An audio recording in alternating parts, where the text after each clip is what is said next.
and welcome.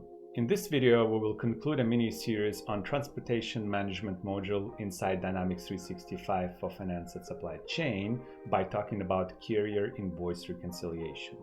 This process relies on freight estimates generated during rating and routing for a load and matches them to actual invoice lines received from the carrier. Let's take a look. Here's the process that we will use for this demonstration. First, we will open existing load and rate and route it. This will calculate estimated freight. Then, we will pick and pack our items. Depending on how they're configured, warehousing app may be involved. In a third step, we will ship confirm our load to finalize our estimated freight.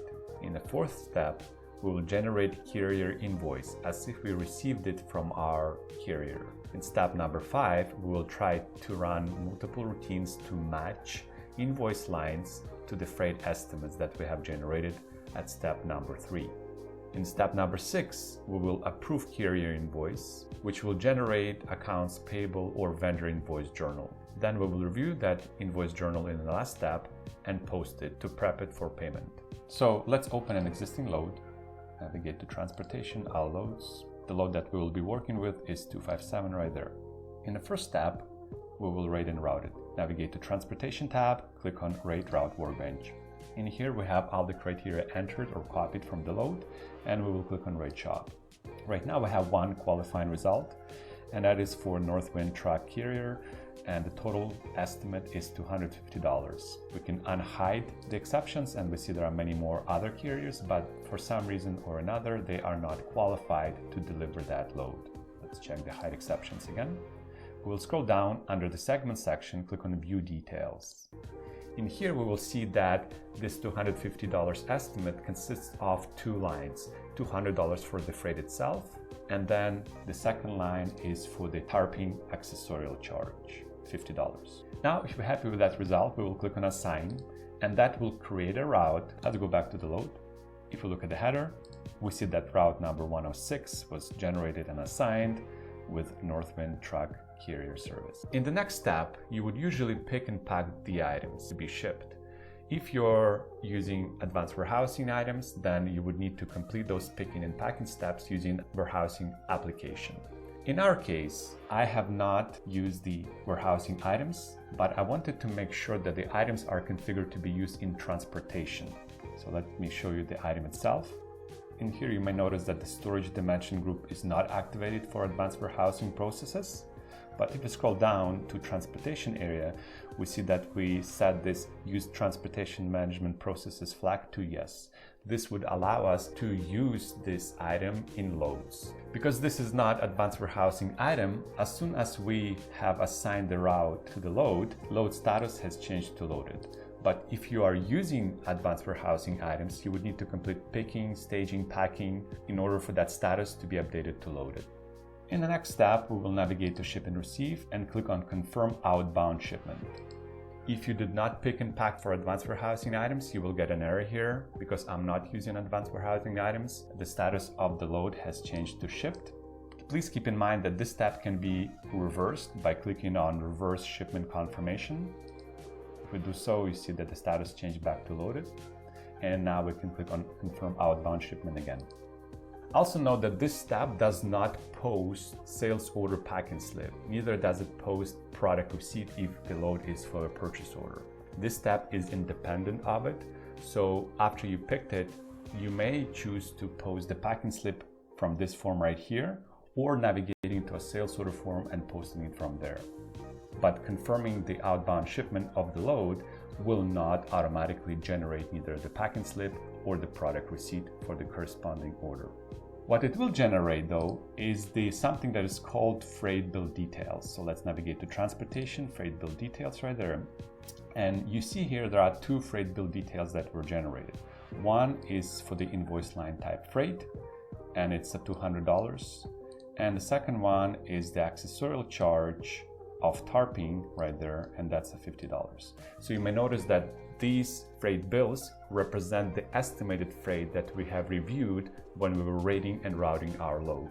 If you do not see these freight bill details generated, you have to make sure that the corresponding order has the correct delivered terms assigned. So I'll click on this order right here.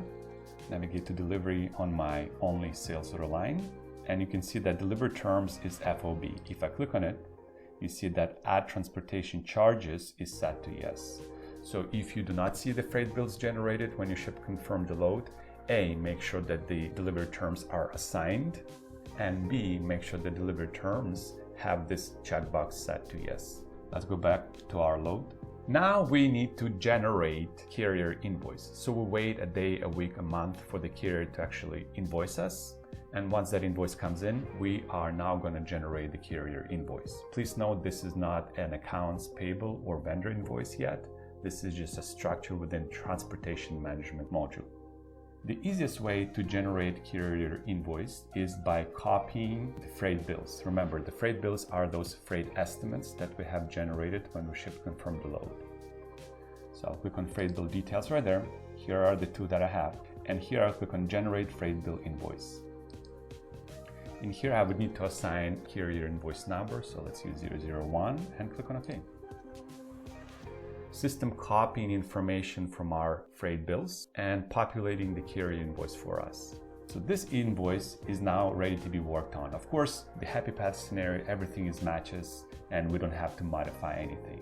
But let's say that the carrier is over invoiced us for the first line, but under invoiced us for the second. So I'll click on edit. And for the first line, which is for the freight, if we scroll to the right, we see that the unit price here is 200.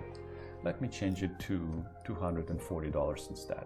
And for that tarping fee of $50, let's say we were actually invoiced only $30. Now, once I'm done editing the invoice, what I can do here is set this checkbox to yes, invoice is ready for automatic matching. This would allow us to automatically match that invoice to our estimates in the next step. The last step here, before the accounts payable vendor invoice journal is generated, is actually to approve that carrier invoice. If we try to do it now, we can do that, but we would need to deal with large discrepancies. So we click on the submit for approval right here. You see that the system says you did not match anything to the estimates, hence the entire amounts of $240 and $30 are unreconciled, and hence you would need to assign a reconciliation reason code. And this code will determine whether or not the vendor will get paid and which ledger accounts will be used when we are processing the vendor invoice. Let me show you the setups behind it. We click on view details. And in here you see that we have a debit and credit account. And then we can also check or uncheck the pay the freight vendor checkbox. Only the lines that have the pay the freight vendor set to yes will be paid. Let's go back. So this is not ideal, right? You can still approve that invoice, but you're effectively not doing any reconciliation. And the reason why we wanted to do it in the first place, so we would try to match to the estimates that we have generated prior. One way of reconciliation is to do the manual matching. So we manually match our estimates to the invoice lines. To do that, we will click on Match Freight Bills and Invoices. In the top section right there, we see two invoice lines, $240, and you see the amount remaining here is the entire $240 and then $30 here.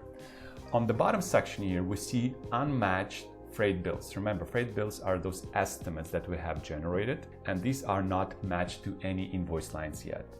In here, what you may find useful is adding a load. So for example, for the first line, for the $240, we see the load is 257. And in here, I've also added a load column right here. So I see this line of $200 is kind of in line with the $240 that I see here. I can also look at the invoice line type, freight and freight. So I know that this line looks like a good match. So once I selected this, I will click on match button right here. And right away, the remaining amounts on my invoice line has dropped from $240 to $40 because we have matched $200. Then we can select the second line and we can then try to match it to another unmatched freight bill estimate right here. So here's an invoice for $30, but our estimate was $50 right there. The load is matching as well as the invoice type line is matching, accessorial for both. So I'll do the match as well. Then you can click on submit for approval and you will see that only the line that has remaining amount of $40 will now pop up for us to then select a reconciliation reason code. So this is a more or less a manual matching of our carrier invoice lines to our estimate. Let me cancel out of it and let me unmatch those lines. So once I match those, I can easily unmatch those lines by looking at this middle section right there and clicking on unmatch and then selecting the second line and doing the same thing. So now my remaining amounts are back to the original ones. What I want to show you here is how can I automate this matching process? I don't want to manually match the lines to freight bills for every invoice that comes in. Instead, I would like to rely on the automated process that will do that for me. And luckily for us, there is such process. It's called Automatch Batch. So let's go back to the transportation management and let's click on Freight Bills and Invoices, Automatch Batch. This can be set up as the periodic job with certain recurrence, but in this case, I will just run it in this session. Now let's go back to our carrier invoice and go to Inquiries and Reports, Freight Invoice Details. And in here, if you do not have this workflow status change, make sure that the invoice is ready for automatic matching is set to yes, because without that checkbox set, the system will ignore that invoice because it would assume that this invoice is not ready to be matched to anything yet because it's still being worked on.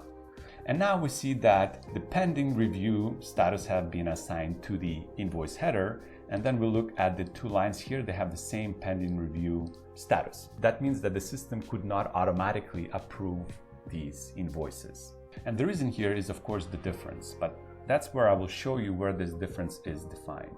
First, we will take a look at something that is called freight bill types. The freight bill types determine the fields that the system is trying to match on the invoice and the freight bill. In our case, we're using TL, truckload freight bill type. You can name it whatever you want. And we are trying to find a match on two fields. Load ID, so the load ID on the invoice line should match to the load ID on our freight bill estimate. And then the billing group ID should also match. And the billing group ID is either freight, accessorial charge, or a fuel surcharge. So that's a freight bill type that we have defined right here. In the next step, we need to assign the freight bill type to the carrier, and that is done under freight bill type assignment. Here's our carrier right here, and we're basically saying that when we get an invoice from the Northwind carrier, we will assign that freight invoice a type of TL. And in the final step, we define an audit master for our carrier. So here's our audit master for the shipping carrier Northwind. And in here we define tolerances. So what we're saying here is if the amount that we are being invoiced is under 10% of the expected amount, that is considered to be an acceptable tolerance, and this line should be automatically marked as ready to be invoiced. And the same thing on the higher end. So if the amount that we're being invoiced is 10% or less over what we have expected or estimated, then this line can also be automatically marked to be ready for processing. With that set up in place, let's come back to the freight invoice and let's just understand why that happened. Remember that the original amount we have expected was $200 and we are being invoiced 20% over that. That's why it's outside of that tolerance, and that's why our workflow status is set to pending review. And then the original amount here was $50, and again, this is more than 10% under what we have expected to pay. That is why that line was also marked for review. If we proceed with this invoice as is and click on Submit for approval, again, we would have to deal with the only line that has unmatched amount of $40. We have to assign the reason code here for it. Let's cancel out of it. What I'll do next now is I will unmatch the freight bills from the invoice lines. Match freight bills and invoices. In here you see the system tried to match, and that's why we see this remaining balance of $40. So I'm going to unmatch the first invoice line and the second invoice line and go back, refresh the screen. You see that the workflow status for the header and for the lines have been reset to blank or none. So that again, exposing that invoice for auto matching routine. I'll click on edit, and in here I'll specify amounts that are still over or under, but within the tolerance that the system expects. So remember, 10% over, so we can go up to $220 here. And then up to 10% under, we can go up to $45 right there. So being overcharged 10% on this line and being undercharged 10% on this line. With this in place, I'll run my Automatch Batch again and review our invoice. You see the invoice status has been changed to ready to process for both header and the lines. That means the system were able to match to the estimates, and the difference was within acceptable tolerance. So now we will not be prompted for any reconciliation reason codes when we try to process this invoice. So I'll click on submit for approval. Now my invoice disappears because it now has been approved. I can see that by unchecking the hide approved. Here's my approved invoice right there. And only after that step, the system finally generated AP vendor invoice journal. And the reason why I did that is because of our transportation management parameters. Let's navigate here. We see that we want to write a vendor invoice journal, but we don't want to post it automatically. So what we should expect to see is created but not posted AP invoice journal. And here's a journal name that the system would use. You can also specify transaction text if you really want to. I did not in this case. So where can we see that? Let's go back to our carrier invoice. Let's uncheck hide approved. And in here, we see this vendor invoice journal now is available. If we click on it, we see reference journal number. We can click on journal details. And this is an invoice journal that can be reviewed by accounts payable team and posted. Let's click on the lines. And we expect to pay $220 plus $45, so around $265. And if you look at it right here, see that $220 will be paid to this Northwind transportation vendor, and then another $45 for that tarping fee will also be paid. And you also have the offsetting accounts, of course. So the only remaining step here would be to then review and post AP invoice journal. All right, that is all I wanted to cover during this demo. This process existed for a while. I just wanted to summarize it. I think it logically concludes the entire transportation life cycle here. Carrier invoice reconciliation is what many companies are struggling with or do that manually. So hopefully with the functionality that is available in Dynamics 365 supply chain, this process can be more automated. Until the next time, take care.